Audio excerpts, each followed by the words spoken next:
नमस्कार मित्रांनो, आज आपण पाहणार आहोत की तुम्ही तुमची ॲमेझॉनची ऑर्डर रिटर्न कशी करू शकता. ऑर्डर रिटर्न झाल्यानंतर हे पैसे तुम्हाला कसे माघारी मिळतील. यासाठी तुम्हाला ॲमेझॉन ॲप ओपन करायचे आहे. यानंतर तुम्हाला अशा प्रकारे खाली यू वरती क्लिक करायचे आहे. आता तुम्हाला इथे ऑर्डर्सवरती क्लिक करायचे आहे. आता तुम्हाला जी पण ऑर्डर रिटर्न करायची आहे तुम्हाला त्या ऑर्डरवरती क्लिक करायचे आहे आणि तुम्हाला अशा प्रकारे रिटर्न आयटमवरती क्लिक करायचे आहे. इथे क्लिक केल्यानंतर तुम्ही हे प्रोडक्ट रिटर्न का करू इच्छिता तुम्हाला इथे एक रिझन सिलेक्ट करायचं आहे. मी इथे पहिलं रिझन सिलेक्ट करतो साईज.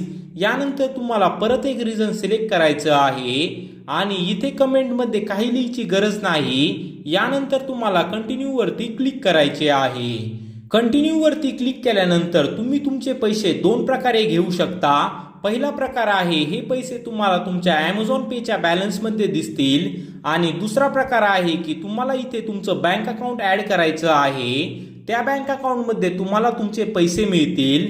यासाठी तुम्हाला रिफंड टू युअर बँक अकाउंटवरती क्लिक करायचे आहे आणि इथे चूज बँक अकाउंटवरती क्लिक करायचे आहे. आता तुम्हाला इथे ॲड अ बँक अकाउंटवरती क्लिक करायचे आहे. आता तुम्हाला इथे तुमच्या बँक अकाउंटच्या डिटेल फिल करायच्या आहेत. जर तुम्हाला तुमच्या बँक अकाउंटचा IFSC कोड माहिती असेल तर तुम्हाला येस वरती क्लिक करायचे आहे आणि तुम्हाला इथे IFSC कोड टाकून कन्फर्म करायचे आहे. जर तुम्हाला IFSC कोड माहिती नसेल तर तो IFSC कोड तुम्हाला तुमच्या बँकच्या पासबुकवरती दिसेल. तो कोड टाकून तुम्हाला कन्फर्म करायचा आहे. कन्फर्म केल्यानंतर तुम्हाला इथे तुमचा बँक अकाउंट नंबर टाकायचा आहे आणि परत तोच सेम बँक अकाउंट नंबर तुम्हाला इथे खाली टाकायचा आहे. आता तुम्हाला इथे सेव्हिंग बँक अकाउंट किंवा करंट बँक अकाउंट सिलेक्ट करून तुम्हाला ॲड बँक अकाउंट वरती क्लिक करायचे आहे. इथे क्लिक केल्यानंतर आपलं हे बँक अकाउंट ॲड झालेलं आहे. आता तुम्हाला refund to your bank account वरती क्लिक करून याला इथे चूज करायचं आहे.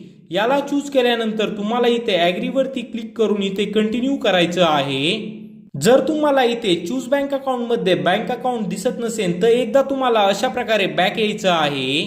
बॅक आल्यानंतर तुम्हाला परत इथं रिटर्न वरती क्लिक करायचं आहे आणि इथे परत रिझन सिलेक्ट करून तुम्हाला अशा प्रकारे कंटिन्यू करायचं आहे. यानंतर तुम्हाला इथे refund to your bank account वरती क्लिक करून आता तुम्हाला तुमचं बँक अकाउंट सिलेक्ट करायचं आहे आणि इथे डन करायचं आहे. आता तुम्हाला इथे ॲग्री करून याला कंटिन्यू करायचं आहे. कंटिन्यू क्लिक केल्यानंतर तुम्हाला इथे कन्फर्म युअर रिटर्न वरती क्लिक करायचं आहे. इथे क्लिक केल्यानंतर तुम्ही इथे बघू शकता आता आपली ऑर्डर ही रिटर्न मध्ये गेलेली आहे. आता आपली ऑर्डर ही घरून पिकअप होईल. त्यानंतर तुम्हाला तुमचे पैसे त्या बँक अकाउंट मध्ये मिळून जातील. जर तुम्हाला या व्हिडिओतून मदत झाली असेल तर प्लीज मित्रा चॅनेलला सबस्क्राईब करा.